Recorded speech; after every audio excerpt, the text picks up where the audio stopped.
Main మీ 8వ వార్డున రేపు గెలుస్తా అని చెప్పేసి చాలా కాన్ఫిడెంట్గా చెప్తున్నారు కదా, ఏంటి మీ బలం ఏంటి అనుకోండి? నా వార్డులో ఉన్న ప్రజలే నా బలం. నేను వాళ్ళ మధ్యలోనే చిన్నప్పటి నుంచి తిరిగి పెరిగినోని, అందరూ నాకు సుపరిచితులే. భిక్షపతి అన్నకి అర్ధరాత్రి 12 గంటలకు ఫోన్ చేసినా రెస్పాన్స్ అవుతాడు అన్న పేరు అయితే ఉంది. అదైతే చెప్తారు జనాలు.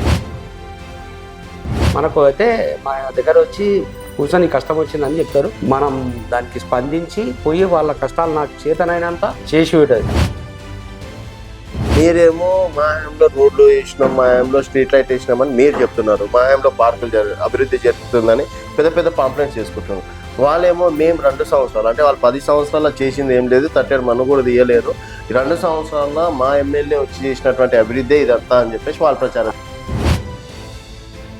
ఉన్న అధికారంలో ఉన్న కాంగ్రెస్ పార్టీ ఎమ్మెల్యే గారు ఉన్న ఖాళీలనే మేము తట్టడి మట్టి తీయండి, అండర్ డ్రైనేజీలు కంప్లీట్ అయినాయి. మా దగ్గర ఒక్క అండర్ డ్రైనేజీలు లేకుండే, బీఆర్ఎస్ గవర్నమెంట్ వేసినాయి. ఇప్పుడు అధికారంలో లేరు కదా, ఏదున్నా అధికార పార్టీతోటి మనకు ఫండింగ్ రావాలన్నా ఏది రావాలన్నా, సో మరి అధికారంలో లేకపోయినా టీఆర్ఎస్ని ఆదరిస్తారా జనాలు? 2 సంవత్సరాల తర్వాత వచ్చేది బీఆర్ఎస్ గవర్నమెంట్, మళ్ళా కేసీఆర్ గారు సీఎం కావడం తథ్యం. 2 సంవత్సరాల తర్వాత చెయ్యండి, నేను ఆ 3 సంవత్సరాలలో చేస్తా, నాకు ఆ కాన్ఫిడెన్స్ ఉంది. 5 సంవత్సరాల ఎలక్షన్స్ పక్కన పెడితే మీరు రేపు గెలిస్తే మీరేం చేస్తారు? ఇక్కడ నుంచి ఫండింగ్ చేస్తారు, మీరు ఇచ్చేటువంటి వాగ్దానాలు ఏంటి? అవసరం మా వార్డు ప్రజలకి ఏముందన్నా ముందు నిలబడి ఇప్పుడున్న అధికార పక్షాన్ని నిలదీసి డబ్బులు తీసుకొచ్చి పెడతాం. వాళ్ళు ఇయ్యని పక్షంలో మేము సొంతంగా చేస్తాం. కేసీఆర్ ని జనాలు మర్చిపోయారు, కేసీఆర్ చేసింది ఏం లేదు అని చెప్పేసి మనం రోజు రేవంత్ రెడ్డి గారి ప్రసంగాలు వింటూనే ఉన్నాం, ఇక్కడ ఎమ్మెల్యే గారి ప్రసంగాలు వింటూనే ఉన్నాం. ప్రస్తుత ముఖ్యమంత్రి గారు ఉన్నారు, మర్చిపోయారు కేసీఆర్ అని చెప్పేసి ఆయననే పదే రోజు 1000 సార్లు కేసీఆర్ గారిని తలుచుకుంటారు. కేసీఆర్ గారిని మర్చిపోతే ఈయన ఎట్లా తలుచుకుంటున్నారు? వెల్కమ్ టు తెలంగాణ వెలుగు, నేను మీ రాజు. షాద్నగర్ లో జరిగేటువంటి మున్సిపల్ హోరాహోరీలో ఏ పార్టీ నెగ్గుతుంది, ఎవరు చైర్మన్ పీఠం పైన ఈసారి కూర్చోబోతున్నారు? సో అంటే లాస్ట్ టైం బీఆర్ఎస్కి అవకాశం ఇచ్చినట్టే మళ్ళీ బీఆర్ఎస్కి అవకాశం ఇస్తారా, లేకపోతే అధికార పార్టీ అయినటువంటి కాంగ్రెస్కి అవకాశం ఇస్తారా అనేది 8వ వార్డు. ప్రస్తుతం మనం 8వ వార్డులో ఉన్నాం. మనతో పాటు మచ్చలం భిక్షపతి గారు ఉన్నారు, 8వ వార్డు బీఆర్ఎస్ అభ్యర్థి. మరి తను గెలిస్తే 8వ వార్డుకి తను చేసేటువంటి అభివృద్ధి పనులు ఏ విధంగా ఉంటాయి అనేది వారి మాటలనే తెలుసుకుందాం. నమస్తే భిక్షపతి గారు. నమస్తే. బాగున్నారా? తెలంగాణ వెలుగు ఛానల్ రాజు గారు నమస్తే. నమస్కారం. ఎట్లున్నారా? బాగున్నాం. ఎట్లా నడుస్తుంది ప్రచారం? మంచిగా నడుస్తుంది అన్న ప్రచారం. వార్డు ప్రజల ఆదరణ అయినా చాలా బాగుంది. ఇంతకు ముందుగా మనకు వార్డు మెంబర్ చేసిన అనుభవం ఉంది. పోయినసారి చాలా స్వల్ప ఓట్లతోన 19 ఓట్లతోన ఓడిపోయినాకైనా నేను ఏ రోజు బాధపడలేదు, ఇంట్లో కూర్చోలేదు, ప్రజలలోనే ఉన్నా. నా వార్డు సభ్యుల మధ్యలోనే తిరిగిన, ఏ కష్టం వచ్చినా అపరాత్రి పొద్దున అన్ని తెలియవచ్చు, అపరాత్రులు లేకుండా నేను వాళ్ళ కష్టాల కోసం వస్తే ముందర పడి పనిచేసినది. అంటే ఇది మీరు చెప్తున్నటువంటి మాట జనాలు కూడా చెప్తారు? 8వ వార్డు జనాలు, నేను 8వ వార్డు జనాలుగానే చెప్తారు. నేను ఎప్పుడు దేనికి ముందుండి ఎప్పుడు ప్రచారం నన్ను సొంతంగా చేసుకోలేదు ఇప్పటిదాకా. అది ప్రజల మధ్యలో ఉన్న, నా వార్డు ప్రజల మధ్యలో ఉన్న మాటనే అది. నేను భిక్షపతి అన్నకి అర్ధరాత్రి 12 గంటలకు ఫోన్ చేసినా రెస్పాన్స్ అవుతాడు అన్న పేరు అయితే ఉంది. అదైతే చెప్తారు జనాలు. ఎందుకంటే ఇప్పుడు వీడియో చూసేటోళ్ళు కూడా అరే అన్న నిజం చెప్తుండా అబద్ధం చెప్తుండా అని చెప్పేసి చెక్ చేసేటోళ్ళు ఉంటారు. సో అది చేశారు, అది ఉంది మనకు. అది అబద్ధం అని ఎవరు అనుకోరు, అది నిజమనే అందరికి తెలుసు. ఏ కష్టం వచ్చినా నా ఇంట్లోకి వచ్చి మనకు అయితే మన దగ్గర వచ్చి కూర్చొని కష్టం వచ్చిందని చెప్తారు. మనం దానికి స్పందించి పోయి వాళ్ళ కష్టాలు నాకు చేతనైనంత చేసి పెట్టదు, కంపల్సరీ చేస్తుంది. అండ్ ఇక్కడ ఇప్పుడు 8వ వార్డు అనేది చాలా స్పెషల్ గా అయిపోయిందన్న, నువ్వా నేనా అన్నట్టు కూడా ఫైటింగ్ నడుస్తుంది. మరి అంటే మీ 8వ వార్డు కురుక్షేత్రంలో అర్జునుడు లాగా బయటపడతాను అనుకుంటున్నా, అభిమన్యులాగా బలైతాను? నేను అర్జున్ లాగానే బయటపడతా, గెలుపు ఖాయం అన్నది. అంతకుముందు 10 సంవత్సరాలు గవర్నమెంట్ ఉన్నప్పుడు మరీ షాద్నగర్ గడ్డకే నీళ్ళంటే ఏదైనా మీకు ఒక విలేకరుగా మీకు తెలుసు. 10 సంవత్సరాలకు ముందు షాద్నగర్లో ఉన్న నీటి కటకట ఎట్లా ఉండేనంటే ఘోరంగా ఉండే, హరికోస ఉండే. బీఆర్ఎస్ గవర్నమెంట్ తెలంగాణ రాష్ట్రం వచ్చినాక కేసీఆర్ గారు అపర భగీరథులాగా మిషన్ భగీరథ తీసుకొచ్చి దాంట్లో మరి ఘోరమైన పరిస్థితి ఆర్టీసీ కానీ ఒక ఇంటికి ఒక నెలల 8-10 ట్యాంకర్లు కొనే పరిస్థితి ఉండే. ఓకే, అటువంటి పరిస్థితులకి వెళ్ళి ఈ రోజు డే బై డే నీళ్ళు వస్తున్నాయి, డైలీగా నీళ్ళు వస్తున్నాయి, రోడ్లు కడుక్కుంటున్నాయి. అది బీఆర్ఎస్ గవర్నమెంట్ పుణ్యమే, కేసీఆర్ గారి పుణ్యమే, మా అంజనా గారి పుణ్యమే. అది అందరికీ తెలుసు, జగమెరిగిన సత్యం. అది తెలంగాణ రాష్ట్రం మొత్తం తెలుసు. ఈ మన ఒక ఇదే కాదు, తెలంగాణ రాష్ట్రం మొత్తం అదే పరిస్థితి. ఇప్పుడు భిక్షపతి గారు సొంత బ్రాండ్ తోటి గెలుస్తా అని చెప్పేసి అనుకుంటున్నారా, లేకపోతే కార్ గుర్తు అంజయ్ యాదవ్ గారి అంటే ఫేస్ తోటి గెలుస్తారని చెప్పేసి అనుకుంటున్నారా? నేను అధికార పక్షంలో ఉన్నా, ప్రతిపక్షంలో ఉన్నా, ఒకటే దాంతోనున్నా. నువ్వు ఉన్నప్పుడు ఎగిరలేదు, లేనప్పుడు అట్లా తగ్గలేదు. నేను ప్రజలలోనే ఉంటుకుంటా చేసిన. నాకు బీఆర్ఎస్ పార్టీ నుంచి ఉంటుంది వ్యక్తిగతంగా. నేను ప్రతిపక్షం కాదు, అధికార పక్షం లేకుండా నేను ప్రజాపక్షంగా పనిచేసిన. అంటే అధికార పార్టీ ఉండగానే భిక్షపతి గారు ఓవర్ గా ఫీల్ అయిపోవడం, ప్రతిపక్షంగానే అట్లాంటివి అయితే ఏముండవు లేవన్నా. నేను అధికార పక్షంలో ఉన్నప్పుడు ఏదో నేను నా కాలనీకి కావాల్సిన దానికోసం కొట్లాడినా, నా వార్డు కోసం తీసుకొచ్చిన. అంజనా గారిని ఎప్పుడు పిలిచినా నాకు సహకరించారు, వచ్చి మీరు వార్డ్ మెంబర్ చేసిండ్రు అన్నారు కదా. ఇప్పుడు ఆర్టీసీ కాలనీలో మీరు ప్రధానంగా తీర్చినటువంటి సమస్య ఏదైనా ఉందా? జనాలు ఇంకా గుర్తు పెట్టుకుంటారు అని చెప్పేసి అనుకుంటుంటారు. గుర్తు పెట్టుకున్నారు. స్టార్టింగ్ లో మా ఆర్టీసీ కాలనీకి ఒక ఆటో రావాలంటే, బస్ స్టాండ్ నుంచి ఇక్కడికి రావాలంటే 100 రూపాయలు కిరాయి అడిగింది 90s లో. నేను చెప్పా 50 రూపాయలు, 100 రూపాయలు. అట్లా రోడ్లు సరిగా లేకుండా దానికోసం మేము వార్డ్ మెంబర్ ఉన్నప్పటి నుంచి అయినా తిప్పలవాడి అప్పుడిగినా ఎప్పుడు మనం గెలిచినప్పుడిగినా ప్రతిపక్షంలోనే ఉన్నాం. అప్పుడైనా సరే పోరు చల్పే చేయించినాం, సరిగా చూసేది కాదు. ఇదే బీఆర్ఎస్ గవర్నమెంట్ లా పోయినసారి ఉన్న దాంట్లో ప్రతిపక్షాన్ని అట్లనే చూసారు మా వాళ్ళు, అధికార పక్షాన్ని అట్లే చేసారు. ప్రతి వాడు మనదే, గెలవకుండా మనదే అని చూసారు. ఇప్పుడు అలా లేదు పరిస్థితి. ఇప్పుడు మనం పోయి లాడితే రోడ్లే బీఆర్ఎస్ వాళ్ళు వచ్చి లాడితే ఇప్పుడు శాంక్షన్ అయిన రోడ్లకి ఎప్పుడు అంజనా గారు బస్తీ బాటకు తిరిగి చేసిన రోడ్లే అవన్నీ విత్ ప్రొసీడింగ్స్ ప్రూఫ్ తో ఉన్నాయి మా దగ్గర. సార్ మీరేమో మా హయాంలో రోడ్లు వేసినాం, మా హయాంలో స్ట్రీట్ లైట్ వేసినామని మీరు చెప్తున్నారు, మా హయాంలో పార్కులు అభివృద్ధి జరుగుతుందని పెద్ద పాంప్లెంట్స్ చేసుకుంటున్నారు. వాళ్ళేమో మేము 2 సంవత్సరాలు అంటే వాళ్ళు 10 సంవత్సరాల్లో చేసింది ఏం లేదు, తట్టేడు మనం కూడా తీయలేరు, 2 సంవత్సరాల్లో మా ఎమ్మెల్యే వచ్చి చేసినటువంటి అభివృద్ధి ఇదంతా అని చెప్పేసి వాళ్ళు ప్రచారం చేస్తారు. ఇక్కడ నుంచి ర్యాలీ కూడా తీసినట్టు మీరు చూసినో లేదో? ర్యాలీ తీసిరు, చూసినాం, అన్ని చూసినాం. ఇప్పుడు మన వాళ్ళ ఎమ్మెల్యే గారు ఇప్పుడున్న అధికారంలో ఉన్న కాంగ్రెస్ పార్టీ ఎమ్మెల్యే గారు ఉన్న ఖాళీలోనే మేము తట్టడి మట్టి తీయండి 100 డ్రైనేజీలు కంప్లీట్ అయినాయి. మా దగ్గర ఒక్క 100 డ్రైనేజీలు లేకుండే. మా వార్డులోనే అన్ని బీఆర్ఎస్ గవర్నమెంట్ వేసినాయి. తట్టడి మట్టి తీయండి వేసేసినామా. ప్రతి దానికి ముందుండి నడిపించిన అంజన్న. మేము అధికారంలో ఉన్నా మాకు పనిచేసిండు, అధికారంలో లేకున్నా మాకు ఏదైనా ఇట్లా ఎవరికైనా కష్టం వచ్చిందన్నా ఇట్లా వేద్దామని అంటే అయినా సొంతంగా అయినా సాయం చేస్తున్నాడు అంజనా పిల్లలు. ఓకే, అయితే ఏందన్నా మెయిన్ మీ 8వ వార్డులో రేపు గెలుస్తా అని చెప్పేసి చాలా కాన్ఫిడెంట్ గా చెప్తున్నారు కదా, ఏంటి మీ బలం ఏంటి అనుకోవచ్చు? నా బలం నా వార్డులో ఉన్న ప్రజలే నా బలం. ఓకే, నేను వాళ్ళ మధ్యలోనే చిన్నప్పటి నుంచి తిరిగి పెరిగినోని.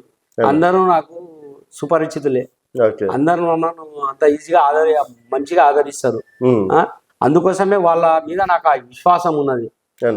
అందుకోసం నాకు గెలిపిస్తారని పోయినసారి చిన్నదాంతో ఓడిపోయినప్పుడు చాలా మంది బాధపడ్డారు. ఇప్పుడు అదే మన మీద సానుభూతి అనేది ఉంది కాబట్టి గెలుస్తాం అనేది మన. ఓకేనా సరే, లాస్ట్ టైం అంటే అధికారంలో ఉన్నారు, రేపు అంటే భిక్షపతి అన్నని గెలిపిస్తే ఏమైనా డెవలప్ చేస్తారేమో అని చెప్పేసి అట్లా అనుకోని ఇప్పుడు అధికారంలో లేరు కదా, ఏదున్నా అధికార పార్టీతోటి మనకు ఫండింగ్ రావాలన్నా ఏది రావాలన్నా. సో మరి అధికారంలో లేకపోయినా టీఆర్ఎస్ ని ఆదరిస్తారా జనాలు? ఇప్పుడు అధికారంలో ఉన్నది ఇప్పుడు ఇంకా 2 సంవత్సరాలు ఉంటుంది అంతే. నేను గెలిచిందా 2 సంవత్సరాలు కొట్లాడతా, ఎట్లా వేయాలంటేసా తీసుకురావాల్సింది తీసుకొస్తా. 2 సంవత్సరాల తర్వాత వచ్చేది బీఆర్ఎస్ గవర్నమెంట్. మళ్ళా కేసీఆర్ గారు సీఎం కావడం తథ్యం, అంజనా గారు ఎమ్మెల్యే కావడం తథ్యం, మంత్రి పదవి రావడం తథ్యం. ఆ 2 సంవత్సరాల తర్వాత చెయ్యండి, నేను ఆ 3 సంవత్సరాలలో చేస్తా, నాకు ఆ కాన్ఫిడెన్స్ ఉంది. సరే, ఇప్పుడు 5 సంవత్సరాల ఎలక్షన్స్ పక్కన పెడితే మీరు రేపు గెలిస్తే మీరేం చేస్తారు? ఇక్కడ నుంచి ఫండింగ్ చేస్తారు, మీరు ఇచ్చేటువంటి వాగ్దానాలు ఏంటి? ఇప్పుడు ఎవరైనా సరే నేను రోడ్లు వేపిస్తాను, నేను లైటింగ్ వేపిస్తాను, నేను మా వార్డ్ని హైటెక్ సిటీగా తీర్చిదిద్దుతా అని వాగ్దానాలు ఇస్తారన్న, అది కామన్. భిక్షపతి గారు ప్రత్యేకించి ఏం చేశారు 8వ వార్డుకి? ఇప్పుడు ఇంతకుముందు రోడ్లు చాలా పురాణ కాలంలో వేసిన రోడ్లు ఉన్నాయండి, అవును. గుంతలు గుంతలు ఉన్నాయి. మనం అప్పుడు చేసి పెట్టినాం బస్తీ బాటలో దిగినప్పుడు.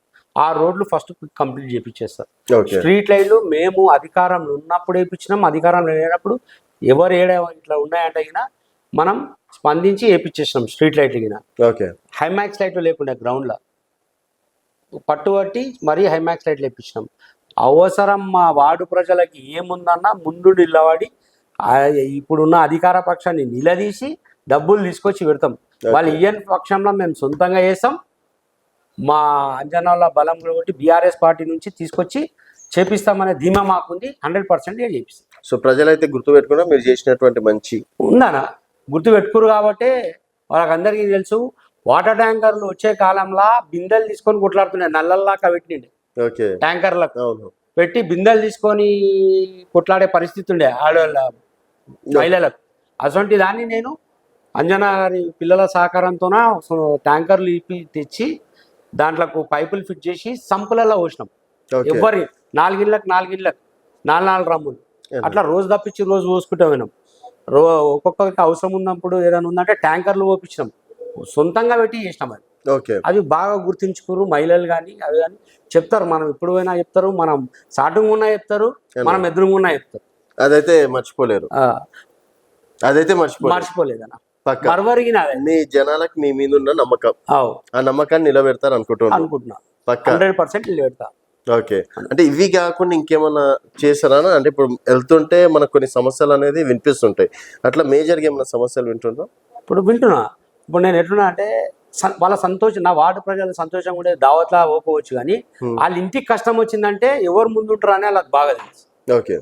కష్టాలలో మాత్రం నేను ముందుంటాను. ఇప్పుడు దావత్లు అవి ఉన్నాయి ఇవి ఉన్నాయంటే దాంట్లో నేను ముందు లేకపోవచ్చు, రాకపోవచ్చు, కష్టాలలో మాత్రం నేను ముందున్నా. ఓకే. ఎవరికి వచ్చినా ఎవరింట్లో ఏం చనిపోయినా ఏది చేసినా మాత్రం ముందుండి నా వంతు సాయం నేను చేసిన. ఓకే. సో జనాలు అయితే జనాలు గుర్తుంది, అదైతే నమ్మకం ఉంది. నమ్మకం అది చేసిన అంటే మీరు అందుబాటులో ఉంటారు అనే ఆ మంచి పని వల్లనే గెలుస్తారు అనుకుంటున్నాను. అదే దానిగా నేను అందుబాటులో ప్రతి పిలిస్తే పలుకుతాడు అనేది మనకు పేరున్నది. నేను చెప్పేదానికి ఇప్పుడు నేను కెమెరా ముందు మీ ఇంటర్వ్యూలో చెప్పాను కాదు, మీరు పోయి ఎంక్వైరీ చేసినా ఒక 20% మంది ఏదో దాంతో చెప్పవచ్చు, 80% మాత్రం 100%గా వస్తాడని చెప్తాడు. కుల మతాలకు అతీతంగా చెప్తారు, పార్టీలకు అతీతంగా చెప్తారు. ఓకే. సో అభివృద్ధి చేసిన కాన్ఫిడెన్స్ గా చెప్తారు.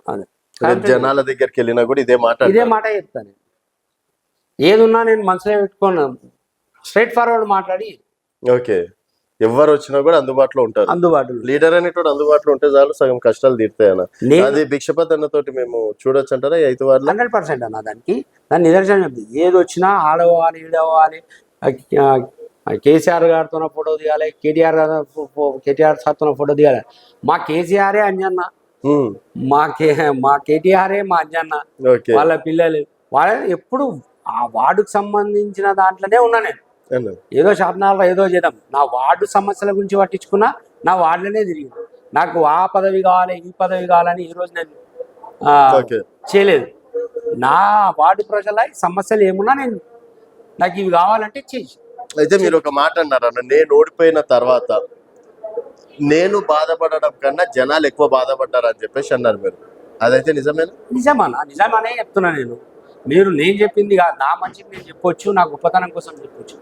నేను ఎప్పుడు నా గొప్పతనం చెప్పుకునే మనిషిని కాదు, అది అందరికీ తెలుసు. నేను సాటుగా మాట్లాడేది అయితే నాకు లేదు, నేను అట్లా మాట్లాడాను. సో అంటే ఇప్పుడు మీరు గెలిస్తే ఏం చేస్తారన్న జనాలకి ప్రత్యేకించి? ఇప్పుడు అవసరం ఉన్న ఏమున్నాయన్నా అండర్ డ్రైనేజ్లు అయిపోయినాయి. ఓకే. ఏ అండర్ డ్రైనేజ్ ప్రాబ్లం ఉందో, కొన్ని ప్రాబ్లం ఉండి సరిగా ఓక మురుగు వాసన వస్తుంది, ఫస్ట్ వీటిని మొత్తం కంప్లీట్ చేస్తా. ఓకే. నీట్గా చేపిస్తా. వాటర్ సమస్యకు సంబంధించి ఇంకా కొన్ని దోలాల ఇప్పుడు అవతల సైడు మన సిండికేట్ సైడు దేవరోళ్ళు అని కొంతమంది ఉంటారు అన్న. ఓకే. గుడిచెలు వాళ్ళకి వాటర్ ప్రాబ్లం చాలా ఉందన్న. అంటే మనం అప్పుడు అంజనాకి చెప్పి ఒక 6 కిలోమీటర్లు తోపినికే ప్లాన్ చేసి అన్నీ చేసినాం. ఓకే. కానీ మేము చేసినాక దాన్ని వీళ్ళు చేయలేదు. మా గవర్నమెంట్ వస్తుంది, ఇప్పుడు మేము గెలిచినాక గిన దాన్ని చేసే ప్రయత్నం చేస్తా, వీళ్ళు ఇప్పుడు చేయకపోతే 2 సంవత్సరాల తర్వాత మా గవర్నమెంట్ వస్తుంది, 100% వాళ్ళకి ఆ పని చేసి ఇస్తా. రాకపోతే 100% వస్తుంది అన్న. రాకపోతే అంటే కేసీఆర్ ని జనాలు మర్చిపోయారు, కేసీఆర్ చేసింది ఏం లేదు అని చెప్పేసి మనం రోజు రేవంత్ రెడ్డి గారి ప్రసంగాలు వింటూనే ఉన్నాం, ఇక్కడ ఎమ్మెల్యే గారి ప్రసంగాలు వింటూనే ఉన్నాం. సో ఇక్కడ అంజయ్య గారి పరిస్థితి, కేసీఆర్ పరిస్థితి అయిపోయింది, మరో 5 సంవత్సరాలు కూడా మేమే వస్తామని చెప్పేసి వాళ్ళు అంటున్నమాట. మీరు పదే 2 సంవత్సరాల తర్వాత మేమే వస్తాం అంటే నేను చెప్తున్నా ఈ మాట. నేను అంటున్నా, ఇప్పుడు ముఖ్యమంత్రి గారు ఉన్నాడు, ప్రస్తుత ముఖ్యమంత్రి గారు ఉన్నాడు, మర్చిపోయారు కేసీఆర్ అని చెప్పేసి ఆయననే పదే రోజు 1000 సార్లు కేసీఆర్ గారిని తలుచుకుంటారు. కేసీఆర్ గారిని మర్చిపోతే ఈయన ఎట్లా తలుచుకుంటున్నాడు కేసీఆర్ గారిని? ఇప్పుడు కేసీఆర్ గారిని మర్చిపోవడం అనేది ఎట్లుంటుంది అంటే, మనకు జన్మనిచ్చిన తల్లిదండ్రులను మర్చిపోవడమే ఈ తెలంగాణలో. ఉన్నారా అని అట్లా జన్మనిచ్చిన తల్లిదండ్రులు? ఈ రాష్ట్రాన్ని సాధించిందే కేసీఆర్ బాపు, ఆయననే సాధించకపోతే ఈయన ముఖ్యమంత్రి అయ్యే ఛాన్స్ ఉందా? ఉమ్మడి ఆంధ్రప్రదేశ్లో ఎమ్మెల్యే గానికనే తడపడాయించి ఈరోజు ముఖ్యమంత్రి అయిన పుణ్యం ఎవరిది? తెలంగాణ రాష్ట్రం సాధించింది కాబట్టి నువ్వు ముఖ్యమంత్రి అయిన. ఓకే, ఎట్లా మర్చిపోతారన్నా? ఎవరైనా అంతే కదా. ఇప్పుడు ఏ పార్టీలో చిన్న నాయకునిగా ఎదగాలంటే గిన ఇప్పుడు తెలంగాణ వచ్చినాకనే ఈజీ. అంతకుముందు ఒక నాయకునిగా ఎదగాలంటే మామూలుగా అవకాశాలు ఉండేటిగా, మీకు తెలియంది కాదు. ఈ గవర్నమెంట్ వచ్చి, తెలంగాణ రాష్ట్రం వచ్చి, కేసీఆర్ గారు వచ్చినాకనే, తెలంగాణ సపరేట్ అయినాకనే అన్ని పదవులు కానీ మనోళ్ళకి వస్తున్నాయి. అంతకుముందునే ఎక్కడోలో ఉండే, ఎక్కడోలో. ఇప్పుడు కేసీఆర్ని గుర్తుపెట్టుకున్నాం మీ జనాలు 100 అన్ని ఇంటింటికి తిరిగి అన్న, ఈడాగా తెలంగాణ రాష్ట్రం ఇంటింటికి తిరుగు, ఆయనను మర్చిపోయేది ఉండదు. ఆయన లేక ఆయన చెప్తున్నా, హనుమంతులు నేరి గుడి ఉండదు, ఊరు ఉండదు, కేసీఆర్ని మర్చిపోయే ఇల్లు ఉండదు. అది సామెతనే అన్న. నేను మరోసారి అడుగుతున్నానా, మీరు కేసీఆర్ బలంతో దిగుతున్నారా లేకపోతే భిక్షపతి బలంతో దిగుతున్నారా అని నా క్వశ్చన్ అన్న. నాకు పార్టీ బలం నాకు, నా వ్యక్తిగతంగా అయినా నాకు బలం ఉంది. రెండింటి మీద నేను అధికార పక్షం, ప్రతిపక్షం దానికంటే గినా నేను ప్రజాపక్షం. నాకు అది ఉంటుంది. మా పార్టీ మద్దతు గినా మాకు ఉంటుంది. రేపు గెలిచిన ఓడిన ప్రజలతోనే ఉంటాను. ఇంకా మొత్తం 8వ వార్డుకి అంకితం అన్న. నేను 2018 కంటే ముందు, అంతకుముందు రాజకీయంలో ఉన్నాం, టీడీపీలో ఉన్నాం. అయిపోయినాక నేను ఏ పార్టీలో పోలే, ఉద్యోగం చేసుకుంటా బతికినండి. నా సంసారం, పిల్లలు ఈయన పెద్ద అవుతున్నారనే సంసారం. 2018లో అంజనా పిలుపు మేరకు పార్టీలో ఏరిన, కష్టపడి ఏది చెప్తే అది చేసుకుంటూ పోయినాం, ప్రజలలో తిరిగినాం. ఏ సమస్య మా కాలనీకి ఇచ్చాను. ఎంట్రన్స్ లోనే ఒక పెద్ద గుంతుండే కల్వర్టు మీద. ఇట్లనే అంజనా గారు వచ్చిన కాలనీకి. కల్వర్టు గుంత ఉంటే సీకులలో పడుతుండే చిన్న పిల్లలు. ఇంతమందికి రాత్రిపూట బండ్లు వచ్చి అలా పడుతుండే. వాళ్ళు నేను చెప్పిందాడే స్పందించిందాడే నాకు మంచి అనిపించి నేను వాళ్ళ పిలుపు మేరకే ఆడిపోయాను. బీఆర్ఎస్ లోనే ఉన్నా. అంజన ఏ పని చెప్పినా నేను చేసిన, ఎటువంటి పార్టీ కోసం ఇట్లా చేయాలంటే నేను చేసిన, ఉద్యోగాన్ని ఇచ్చి నేను చేసిన. సో మొత్తానికి కేసీఆర్ గారు, అంజనా గారు మీ బాస్. డెఫినెట్ గా రేపు మీరు గెలిస్తే మీకు ఫస్ట్ ప్రిఫరెన్స్ ఇస్తారు వాళ్ళు. నాకు ఫస్ట్ ప్రిఫరెన్స్ మనకు ఉంది కాబట్టి మనకు అండదండలతో మనకు టికెట్ ఇచ్చారన్న. So first of all ticket తీసుకోవడంలో గెలిచిండ్రు. ఇప్పుడు 13వ తారీఖు కూడా గెలుస్తారని నమ్మాలి. గెలుస్తున్నా. సో ఓకే అన్న, 13వ తారీఖు మరి సెలబ్రేషన్స్ లలో కలుద్దాం. అండ్ ఫైనల్ గా ఏం చెప్తారన్న మీ 8వ వార్డుకి? నా 8వ వార్డు ప్రజలకు నేను చెప్పే విన్నపం ఒక్కటే, నేను తెలిసి కానీ తెలియక కానీ మన తప్పులు చేసి ఉండొచ్చు, చేయలేదని నేను చెప్తలేను. కానీ మీరు పెద్ద మనసుతో దీవించి, నా భవిష్యత్తు మీ చేతులలో ఉన్నది. పోయినసారి స్వల్ప ఓట్లతోనే ఓడిపోయినా, ఈసారి నా మీద దయదంచి కారు గుర్తు మీద ఓటేసి అత్యధిక మెజార్టీతో నన్ను గెలిపించాలి. మీకోసం ఎంత దూరమైనా అభివృద్ధి కోసం పాటుపడి మీ సమస్యలు అన్నీ తీరుస్తా అని ఈ ఎలక్ట్రానిక్ మీడియా ముందల చెప్తున్నా. ఈ మాట తప్పితే మీరు ఎలాంటి శిక్ష చేసినా నేను దానికి సిద్ధం. ఓకే అన్న. సో మొత్తానికి శిక్ష వెయ్యన్నట్టు కూడా చాలా తక్కువ మంది చెప్తారు. సో మీరు అక్కడ కూడా వెళ్ళారు కాబట్టి మరి భిక్షపతి గారు నిజంగా మీ అవసరాలకు తగ్గట్టు కూడా ఆయన సేవలు చేశారా? అలాగే మీరు పిలవగానే పిలిచే నాయకుడని మీరు అనుకుంటే మరి భిక్షపతి లాంటి వాళ్ళని మీరు ఎంతవరకు ఆదరిస్తారనేది మీ అభిప్రాయాలు కింద కామెంట్ రూపంలో తెలియజేయండి. చూస్తూనే ఉండండి తెలంగాణ వెలుగు.